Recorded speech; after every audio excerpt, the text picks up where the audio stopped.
Hey guys, Perry here, and I recorded this entire video and all of the footage got corrupted, so I have to restart, so I'm going to go a little bit faster than I did the first time. Welcome to Unit Review. We're going to be reviewing Lunar Empress, new secret. She's expensive, she's a free-to-play secret, you can get her from the new portals. Big shout out to this lovely subscriber of mine, I'll put him on the screen. He's the one that let me borrow his account because this unit does take a while to get and I didn't have the time to get it. If you're new to Unit Review, we're going to be showcasing her in every single piece of content in this game. That's going to include challenges, Tower of Eternity, raids, Hall of Mirrors, Infinite Mode, and Story Mode. So without any further ado, I'm going to give her a rating from 1 to 10 on all of these game modes and deciding whether she is worth it or not for you guys to go for. And let's get going. Up first, we're going to see how she does in Hall of Mirrors, and she is a one placement unit, very expensive off placement, coming in at 4k to place, and she is not very good for Hall of Mirrors in my opinion, and I'll tell you why. Although she's a hybrid with extremely good damage, she's a one placement unit that is incredibly expensive to max out. In Hall of Mirrors, whether you're doing it solo or with other players, you want to have units that are 4 or 5, at least 3 placement, because you want to be able to place them in strategic spots where they can be hitting multiple lanes. And with her, although she has good range and good damage, you're going to be investing a lot, like over $100,000 into a single unit that isn't even going to be able to hit most of the other half of the map. So I do think she struggles in Hall of Mirrors, definitely one of her weak points. She's usable, don't get me wrong, she's not useless. I just think the amount of money you have to invest is just not worth it for this game mode specifically. We're going to give her a 5 out of 10 for Hall of Mirrors, and let's move on. Next, we're going to see how she does in Tower of Eternity, and as you can tell, it did take me a while to be able to place her, and she only attacks one time off placement. She is not good for Hall of Mirrors. Not Hall of Mirrors. She's not good for Tower of Eternity at all. Reason being, she doesn't attack fast enough to deal with shields. She just gets completely overrun. I'm pretty sure we're going to die at this rate because she's just not killing things fast enough. This is definitely her worst game mode, I would say. And I'm going to give her a 4 out of 10. Let's move on. Next up, we're going to see how she does in challenges, and for challenges, she's actually pretty solid. Yes, she's expensive to place, but she's going to be doing more than enough damage to one-tap any unit, regardless of the modifier or the story mode. She's not one-tapping right now because there's shield enemies, but as long as you have like literally anything to support her, she'll be able to carry you just fine. Pretty expensive, but that's really her only drawback. I'll give her a 7 out of 10 for challenges, and let's move on. Up next, we're going to see how she does in story mode, and you know, I have her in the hardest map in the game, Crystal Cove, and she's still absolutely just breezing through this, one-tapping all the enemies, and since her SPA is pretty fast, she's even dealing with the little like multi-spawned enemies really easily. So she's going to get the same rating as she did for challenges on here. She'll be able to carry you pretty easily. She's just a little expensive. 7 out of 10.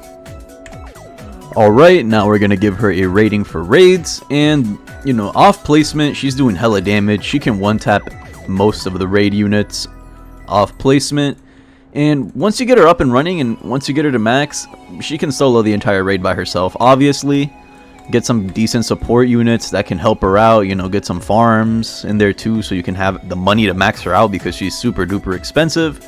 But on raids, she doesn't struggle a lot because she actually has time to get her ability stacks up, and she does some pretty good damage. So I'm going to give her a 7 out of 10 for raids, and let's move on. Alright, now we're going to showcase her in Infinite Mode. So she's one placement. Can't place any more of her.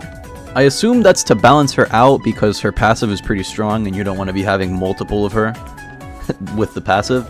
If you guys look at her little damage numbers here, she gets more damage the more units she kills. I believe this stacks up to 50%. Could be more, could be less, I don't really know, but that's what her passive is, right? Her passive is really, really good for Infinite Mode. One of the best units in Infinite Mode, like without a doubt. She's really, really good. Upgrade her 2 more times. Now she has this move called Moon Traveling Slash. Single hit, big circle AoE, and she's hitting every 4.5 seconds, 22,000 damage, plus her buff. Something I will say about this unit, I really, really like the effects for these attacks. Like, every single one of these attacks looks really, really satisfying to look at, and I just felt like I needed to say that. Upgrade her 2 more times. Now she gets Moon Bomb. This looks like a reskinned Fire Demon Ninja move. Like, am I tweaking, or does this look exactly the same as his demonic ending, his final upgrade, except it's purple? They look very, very similar. Anyways, upgrade him 2 more times. She gets a cone AoE and an attack called Moonburst. So it's a single attack. She does good damage. Upgrade her 2 more times. Now she gets Moonbeam, multi-hit, line AoE beam attack. Final upgrade, Moon Swift Barrage. Now, even though this is a line AoE, and you guys know that I... Sorry, my mic cut off. What was I saying? Even though this is line AoE, you guys know that I despise line AoEs. This is a huge line AoE, which makes up for it. If you place her strategically, you can get some good value out of this attack pattern. She has some pretty nutty range. At max, 57.2, 5.8 second SPA. And she's gaining more damage as we speak. It's just going to keep going up. It goes like well into the 20,000s, 30,000s of extra damage. She's going to be doing hella damage once she has her passive maxed.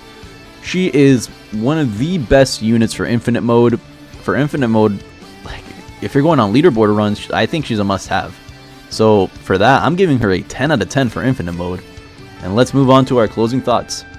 Okay, we finally finished recording this entire video again. So, what is her overall rating? I'm going to give her an 8 out of 10. She struggles in some game modes like Tower of Eternity. She really excels in some game modes like Infinite, and in raids she's pretty good too. But the thing about her is she is a free-to-play secret, right? Anyone can get her. You just have to grind portals. You don't have to gamble. You don't have to trade. You don't have to do anything. And I think she provides some incredibly good value for what she does. And, you know, she's hybrid, meta DPS, meta for infinite modes. I really think that she's a very, very solid secret unit. Do I think it's worth it for you guys to get her? Absolutely. You know, why wouldn't you? Sure, it takes time to get her, but once you do, you're set. You're right. Like, she's really, really good. And that is going to wrap up our unit review for today. If you guys enjoyed the video, learned anything new, or just like to hear me talk about the game, feel free to like, sub, comment, all that wonderful, wonderful stuff. Have a great day or night wherever you are. Stay tuned for more content, and we'll catch you in the next one.